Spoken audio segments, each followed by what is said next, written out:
பீகார் சட்டப்பேரவையில் மருத்துவமனைகளில் அவர்நிலை குறித்து பாஜக பெண் எம்எல்ஏ கேள்வி எழுப்பியது பெரும் பரபரப்பை ஏற்படுத்தியுள்ளது. பீகார் மாநிலத்தின் அலிநகர் தொகுதியில் இருந்து கடந்த நவம்பர் மாதம் நடந்த தேர்தலில் பாஜக சார்பில் போட்டியிட்ட பிரபல நாட்டுப்புற பாடகி மைத்லி தாக்கூர் தன்னை எதிர்த்து போட்டியிட்ட ஆர்ஜேடி வேட்பாளரை 11,000 வாக்குகள் வித்தியாசத்தில் தோற்கடித்து சட்டமன்றத்திற்கு தேர்ந்தெடுக்கப்பட்டுள்ளார்.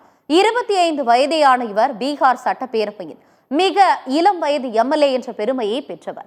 இந்நிலையில் பீகார் பட்ஜெட் கூட்டத்தொடரின் போது தனது சொந்த தொகுதி மருத்துவமனையின் அவல்நிலை குறித்து மைத்லி தாக்கூர் காரசாரமாக கேள்வி எழுப்பினார். இதற்கு பதிலளித்த பொறுப்பு அமைச்சர் பிரமோத் சந்திரவன்ஷி விரைவில் 12,000 மருத்துவ பணியாளர்கள் நியமிக்கப்பட உள்ளனர் என்று கூறிய போது அதனை ஏற்க மறுத்த மைத்லி அமைச்சரின் பதிலில் எனக்கு திருப்தி இல்லை என்று சபையிலேயே ஆவேசமாக தெரிவித்தார். இவரது பிடிவாதமான கேள்விகளால் ஆளும் கட்சி உறுப்பினர்கள் தர்ம சங்கடத்திற்கு உள்ளான நிலையில் எதிர்க்கட்சி உறுப்பினர்கள் மேசையை தட்டி மைத்லி தாக்கூருக்கு தங்களது பலத்த ஆதரவை தெரிவித்தனர்.